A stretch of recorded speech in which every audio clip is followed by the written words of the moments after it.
Manchester United, guys, I told you last night, Man United maintain contacts with the agents of Carlos Baleba, and I want to confirm that. Manchester United are speaking again and again, even today, with the agents of Carlos Baleba, about the contract, about the salary, so Man United on player side want to advance, and then see what happens with Brighton. At the moment, with Brighton, it's still not something advanced or concrete or easy. They know that Brighton wall remains very high, but the contacts are still ongoing. The player is not closing doors to Manchester United. And so Man United, from what I feel, they want to try. They want to try and say, okay, we believe Baleba is the perfect player. We are very happy with our market because Man United signed Mbeumo, Cunha, Šeško players they wanted. Now they say, if we can get the perfect midfielder, good, otherwise we will move on. But Man United want to try. And this is why, even today, on a Saturday, they continue to speak with the agents of Baleba, and the contract is a topic that for Manchester United would not be a problem. So let's see what's going to happen there.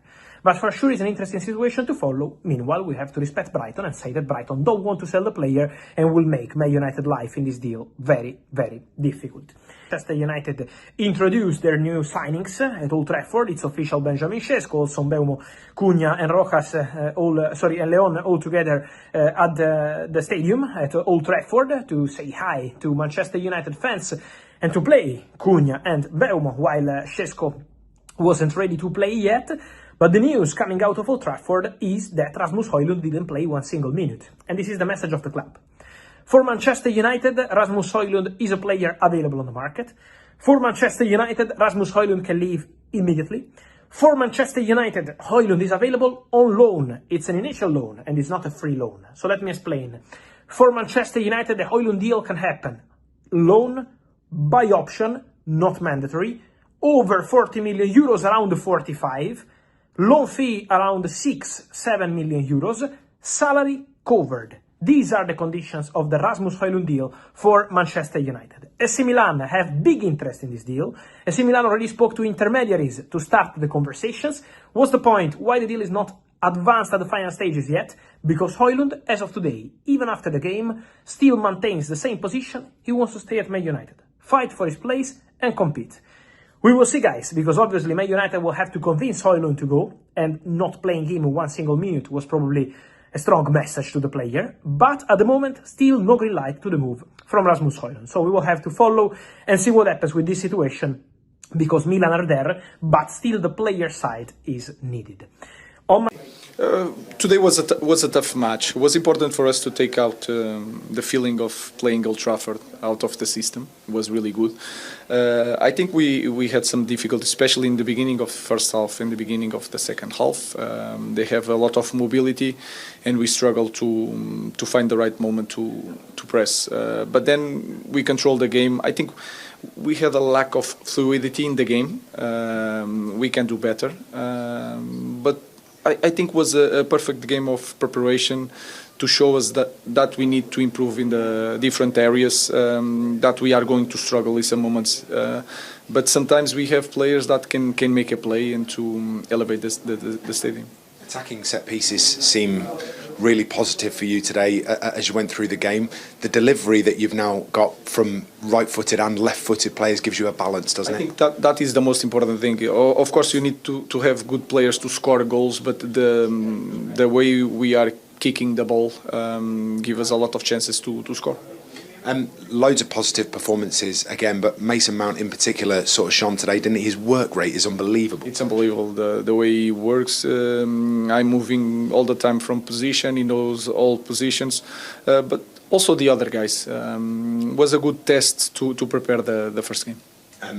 You've then got Matheus Cunha and Bryan Mbeumo, and their relationship is growing with every passing minute that they spend on the pitch. It's going to be special, that, isn't it? Yeah, and I think they are maybe 50-60% of what they can do.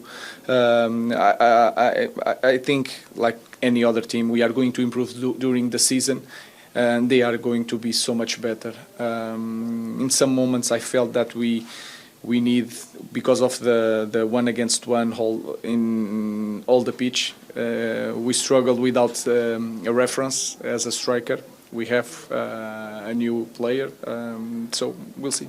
7 days now for you to try and figure out who's going to start against Arsenal. Have you got a bit of a headache coming up? Yeah, that is a good thing.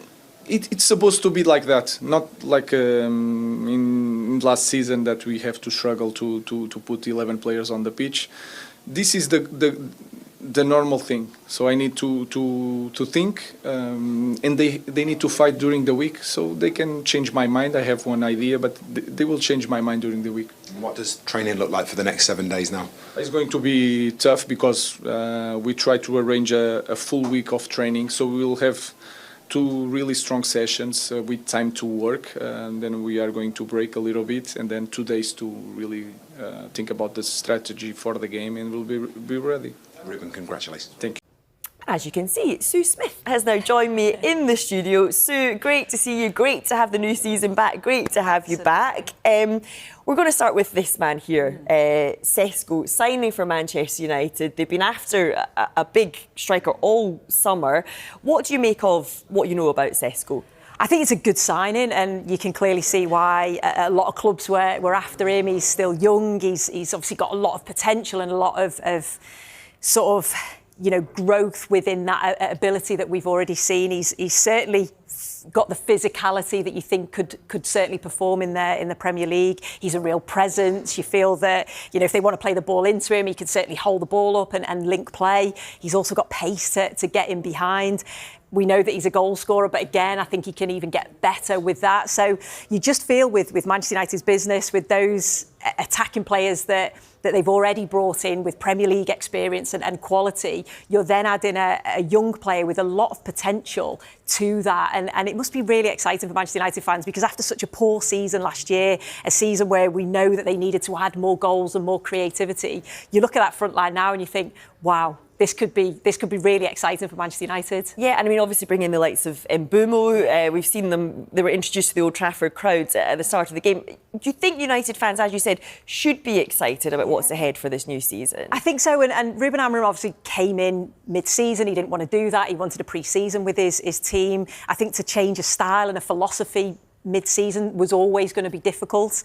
And you know, he's now had that pre-season. He's now got the players in there that he obviously wants to get in. I think there's going to be certainly outgoings from a Manchester United perspective. But yeah, if I was a Manchester United fan, I'd certainly be looking forward to watching these players play, because yes, you've got somebody that may take a little bit of time to adapt to the Premier League in Sesko, but you've got, like you say, Mbeumo, Cunha, players that are Premier League ready. You know, they know how to perform. We know that they've got absolute star quality, whether that's goals, whether that's assists. So, yeah, I'd certainly be excited, I think.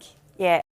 Baleba was a notable absentee from the matchday squad for the final pre-season friendly against Wolfsburg on Saturday. The midfielder has not played for Brighton in the last 4 pre-season friendlies due to a knee injury, picked up during Albion's training camp in Marbella. The club remain adamant that he is not for sale. Maybe some of Manchester United's players are attractive to Brighton, for example. With the players Manchester United are trying to move on, feel likely to have to take a wage cut like Marcus Rashford did as well. And the agents as well, they'll have to take less than maybe they would have hoped for, but this will all be trading well see in the next few weeks. Transfer expert David Ornstein also spoke about the saga on the Athletics Week in Football show. He said we reported that United, via intermediaries, had made contact with Brighton to explore the conditions of a potential deal for Baleba. He's a hell of a good player. Due to the finances involved, Ornstein said a transfer this summer feels improbable to me, to many others and probably to those involved as well. He added it doesn't take a rocket scientist to work out that a player of his caliber, box to box and the legs and the youth and the quality he possesses, could transform that engine room.